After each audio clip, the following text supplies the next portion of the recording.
nous savions très peu de choses sur l'Empire Qin, jusqu'à la découverte de l'armée de terre cuite. Tout à coup, vous trouvez cette preuve incroyable de ce que portaient les soldats, à quoi ressemblait leur technologie militaire. Pendant des décennies, l'armée de terre cuite a été considérée comme une affaire classée. Chaque fosse avait été cartographiée, chaque formation expliquée et chaque découverte majeure supposée déjà faite.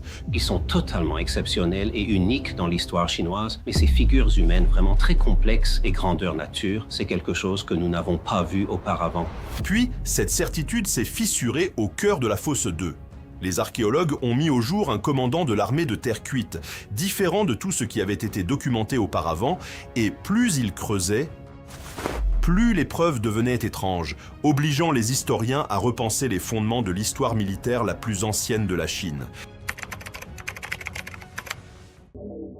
L'illusion d'une armée déjà expliquée. Après que des agriculteurs eurent heurté des fragments d'argile près de Xi'an en 1974, le complexe du mausolée est devenu l'un des sites archéologiques les plus étudiés au monde. Au début des années 2000, la plupart des figures majeures avaient été excavées, cataloguées, préservées et analysées. Le consensus s'est durci. L'armée avait livré son histoire. Ce qui restait relevait désormais de la conservation et de la documentation de routine. L'organisation des fosses semblait le confirmer. La fosse 1 abritait l'infanterie en rang impeccable. La fosse 2 contenait cavalerie, chevaux, archers et unités de flanc. La fosse 3, plus petite et plus dense, était largement considérée comme l'état-major de commandement. Saison après saison, les fouilles renforçaient la même interprétation. Les musées et les publications scientifiques la répétaient jusqu'à lui donner un air définitif. Les surprises appartenaient au passé, et l'avenir de Xi'an serait la préservation, pas la découverte. Pourtant, les premiers relevés ne correspondaient jamais tout à fait. Lorsque les chercheurs ont réexaminé les notes de terrain des années 1970, ils ont découvert des références à des grades d'officiers décrits dans des textes anciens, mais absents parmi les statuts. Certains journaux mentionnaient des formations qui s'interrompaient brusquement, comme si des rangées avaient été attendues mais n'étaient jamais apparues.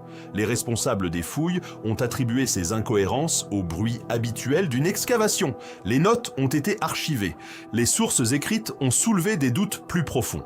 Les chroniques de cour décrivant l'inhumation de Qin Shi Huang mentionnent des commandants d'élite du champ de bataille destinés à accompagner l'empereur dans la mort. Leurs titres apparaissent selon leur fonction et leur honorifique, mais aucune statue correspondant clairement à ces descriptions n'avait été identifiée.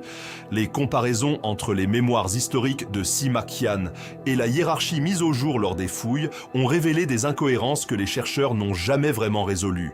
D'autres indices sont apparus plus tard. Des tableaux administratifs étudiés dans les années 1980 montraient des symboles pour des charges et des unités qui n'étaient représentées dans aucune fosse. Les traditions locales du district de Lintong évoquaient un général oublié dont le nom avait disparu des chroniques ultérieures. Rien de tout cela ne constituait une preuve. Mais ensemble, ces éléments suggéraient que l'armée de terre cuite pourrait être incomplète et que quelque chose pourrait être enfoui plus profondément que les fosses déjà cartographiées. Ce soupçon est resté en suspens jusqu'à la fin de 2024, lorsqu'une perturbation à l'intérieur de la fosse 2 a commencé à faire voler en éclats cette illusion. La première perturbation. Tout a commencé comme un simple contrôle de stabilité de routine. Les techniciens ont enregistré dans la fosse 2 une zone de sol présentant un changement de densité net, différent des sédiments environnants. Au départ, cela ressemblait à un problème d'entretien. Puis des tests de vibration acoustique ont renvoyé des échos irréguliers associés à un espace vide sous la surface plutôt qu'à une terre compacte. Les superviseurs ont immédiatement isolé la zone. Des ouvriers ont signalé un certain malaise, et les registres mentionnaient des outils métalliques qui se pliaient ou dysfonctionnaient à proximité tout en fonctionnant normalement ailleurs. Les incidents ont été consignés, les restrictions renforcées, et la fosse est devenue silencieuse. Puis, certains artefacts ont commencé à contredire le catalogue établi. Des fragments d'armure sont apparus près de l'anomalie avec des motifs décoratifs différents de ceux connus pour l'infanterie ou la cavalerie. Des dalles de sol brisées présentaient des marques d'outils incompatibles avec les traditions d'ateliers déjà identifiées sur le site, suggérant une méthode de production différente.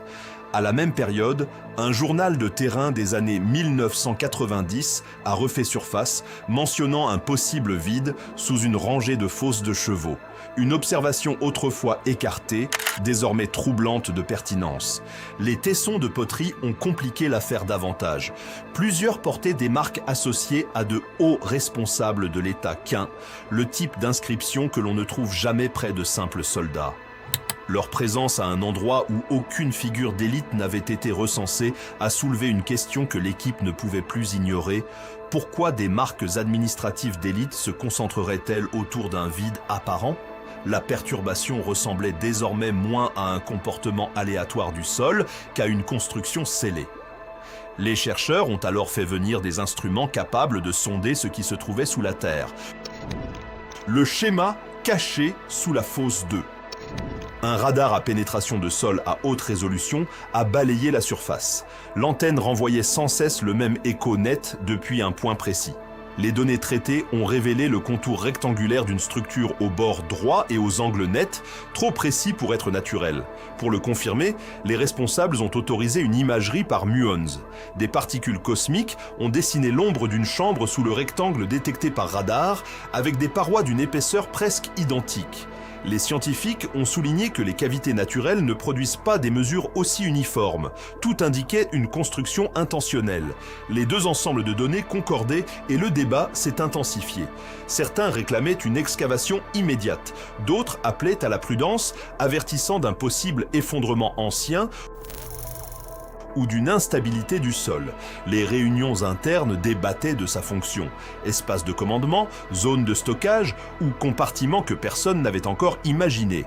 Les spécialistes de la conservation ont ajouté un détail crucial. Des fragments trouvés près de l'anomalie portaient des traces de pigments de lac généralement réservés aux figures de rang élevé, des pigments absents dans les groupes de soldats ordinaires.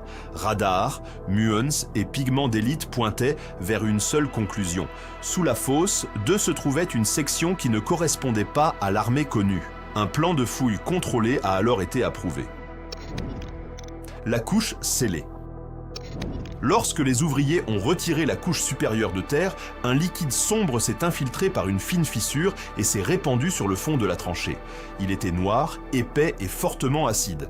Des analyses de terrain ont détecté des minéraux traces absents du sol naturel de Xi'an. Des consultants ont suggéré que ce mélange avait été traité et non formé naturellement.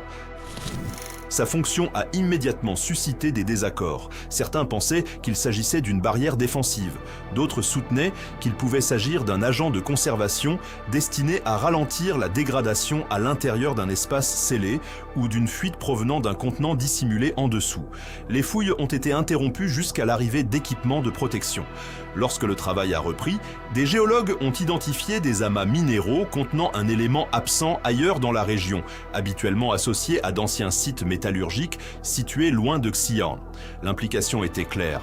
Des matériaux avaient été délibérément importés dans cette chambre. Puis un fragment de bronze a émergé, épais et remarquablement bien conservé, gravé sur son bord de symboles X répétés, espacés de manière régulière et d'une précision frappante.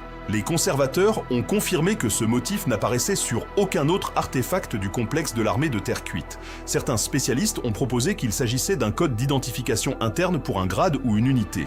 D'autres ont suggéré qu'il marquait une tradition d'atelier inconnue. À ce stade, le schéma devenait impossible à ignorer. Le liquide acide, les minéraux importés et le bronze marqué d'un X indiquaient un compartiment fonctionnant selon des règles distinctes de celles des fosses connues. Il ne restait plus qu'une seule couche scellée, le commandant. Lorsque la dernière couche a été dégagée, la tranchée est devenue silencieuse. Dans une poche de terre intacte se tenait une seule figure d'argile, placée à l'écart, plus grande que l'infanterie environnante. Les vétérans des fouilles ont dit que cela rappelait la première apparition des guerriers dans les années 1970.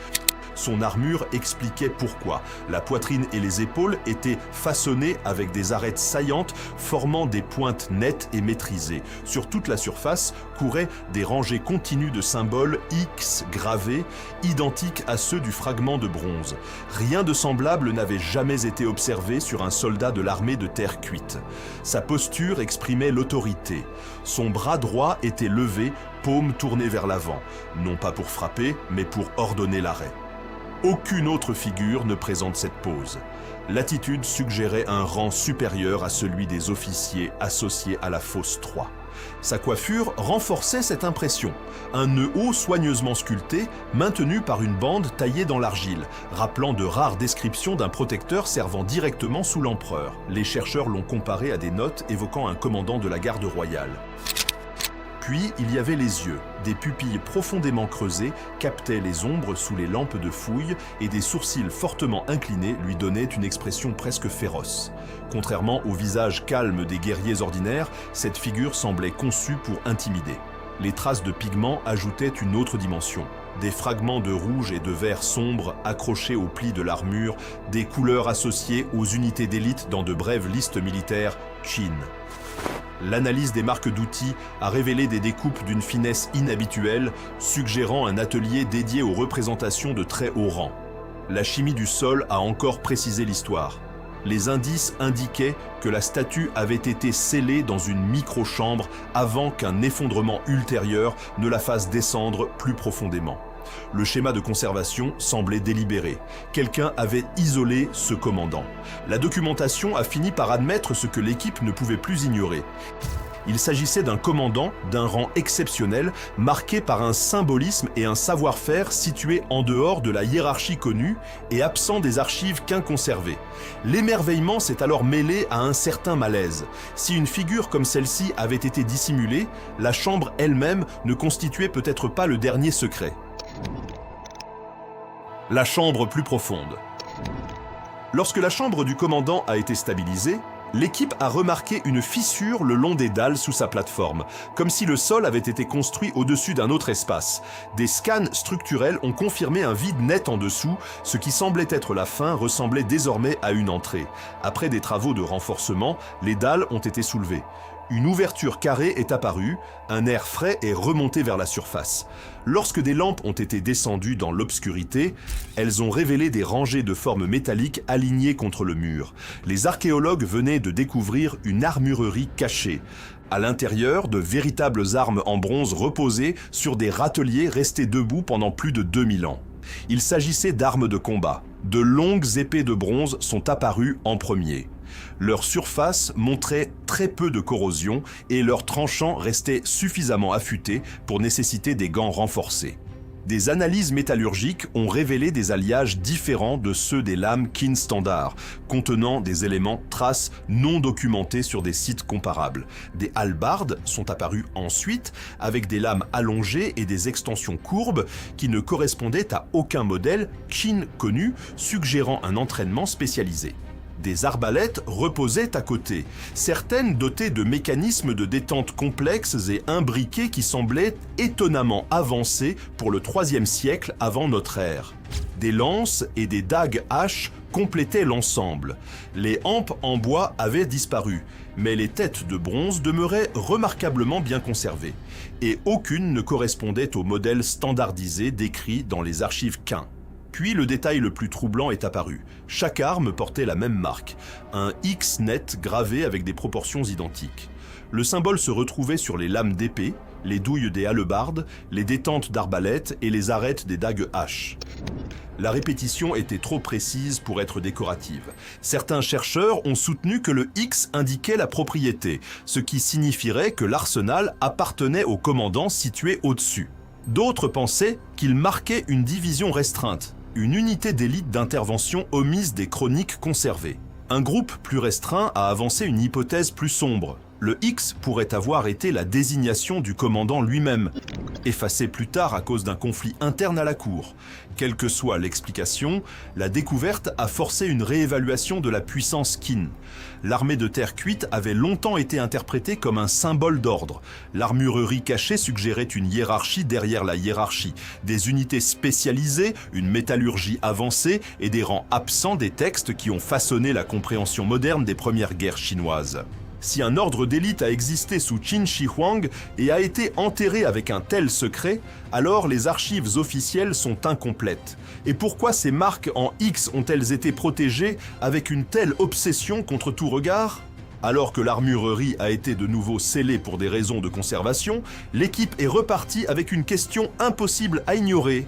Si ce commandant était assez puissant pour recevoir son propre arsenal souterrain, qu'est-ce que le premier empereur a encore caché sous la terre? Et combien d'éléments de l'histoire militaire des Qin restent encore à découvrir?